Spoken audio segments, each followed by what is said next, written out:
आज ही डाउनलोड करें और अपने पसंदीदा शोज का आनंद लें।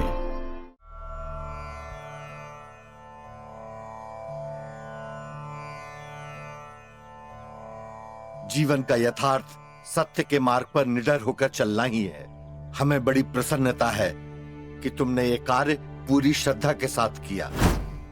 घर की श्रेष्ठ बहू वही है जो परिवार के मान मर्यादा के लिए परिवार के विरुद्ध भी खड़ी हो सके।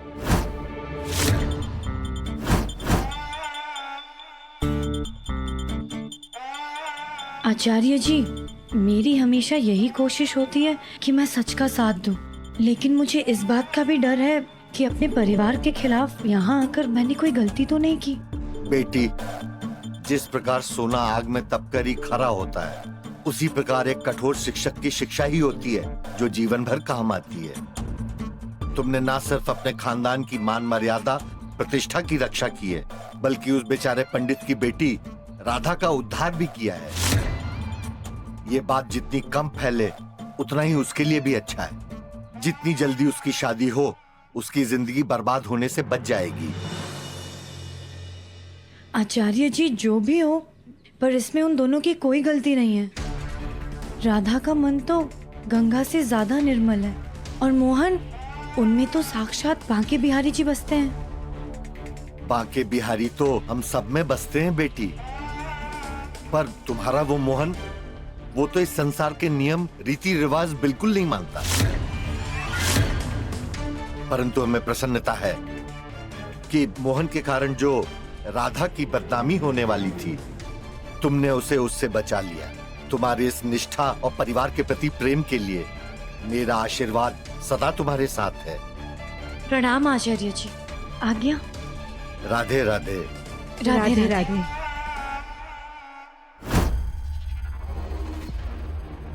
अब बताएगी कि क्या प्लान है तेरा?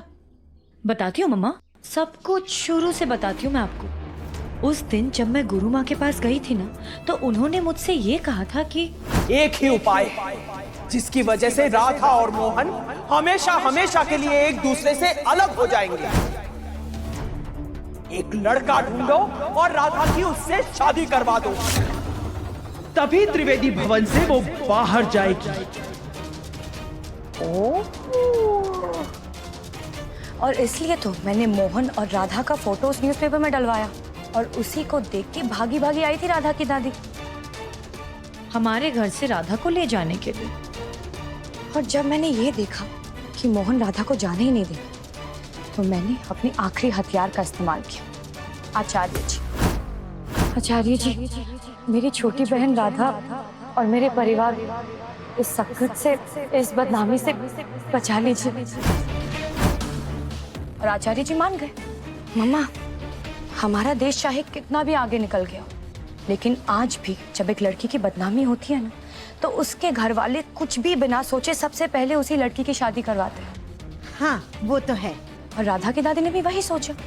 हाँ, अगर राधा की दादी ये नहीं सोचती तो मैं उनके दिमाग में ये शादी वाला आइडिया जरूर डालती। वो क्या है कि मैं तो राधा की बड़ी बहन हूं ना, तो उसकी फिक्र करना तो मेरी जिम्मेदारी है कि नहीं? है ना बिटिया? खैर, अब घर चले। हाँ? ड्रामा अभी शुरू हुआ है, आगे क्या होने वाला है देख के बड़ा मजा आएगा। चलो फिर। चलो। दादी, आप राधा को दिमाग आधा कहती है ना, लेकिन आधे दिमाग वाले काम तो आप कर रही हैं।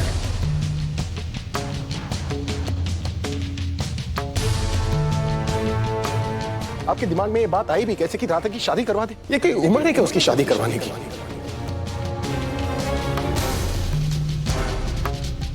आप मुझे बताएं कि देखा क्या उसने अपनी जिंदगी में? क्या देखा है उसने?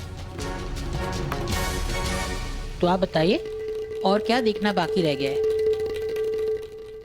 वो मंदिर, न जाने कितनी पीढ़ियों से उसका परिवार उसकी सेवा करता आ रहा था।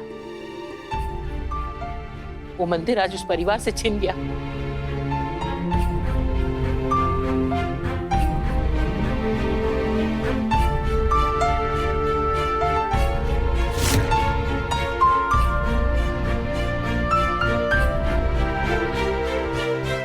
ये व्यक्ति जिसकी बेटी उसका गर्व थी, लेकिन आज उसी बेटी की वजह से इनका कंधा शर्म से झुका हुआ है।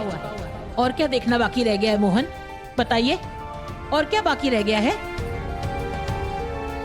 इसकी बेटी को क्या दिखाएंगे आप मोहन? बताइए, क्या दिखाएंगे आप?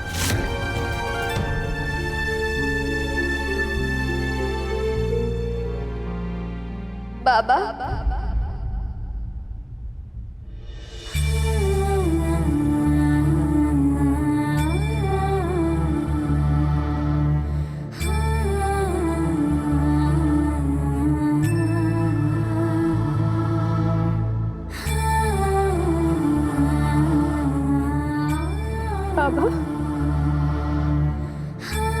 माना कि गांव वाले आप पर इल्जाम लगाकर चले गए,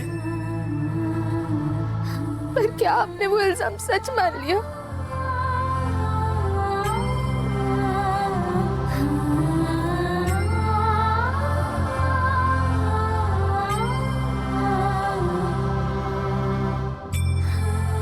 बचपन से लेकर आज तक आपने हमें माँ बाबा दोनों का प्यार दिया है। वो सारे संस्कार दिए जो अगर हमारी माँ जिंदा होती तो हमें देती।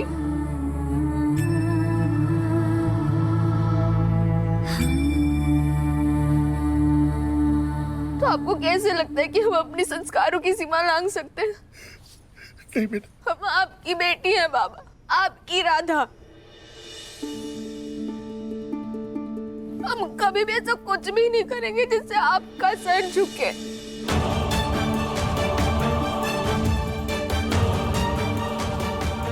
देखो मोहन, देखो इस पिता की मजबूरी को देखो।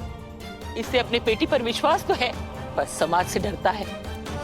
इसने अपनी बेटी को पूरे संस्कार दिए हैं, पर समाज के तानों से बचा नहीं पा रहा है।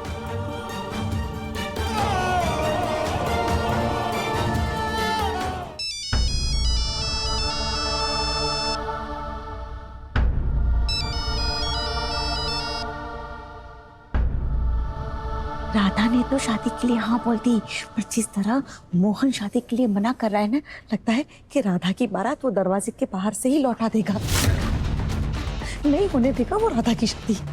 राधा की शादी होगी मम्मा, होकर ही रहेगी, तभी तो मैं मोहन को पा सकूंगी। और मोहन को पाने के लिए मैं खुद मोहन से भी लड़ जाऊंगी।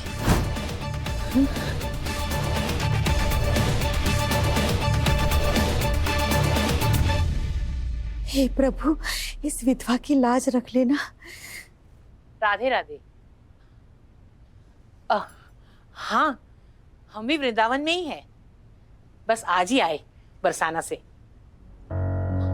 हाँ, मिल सकते हैं? बिल्कुल बिल्कुल।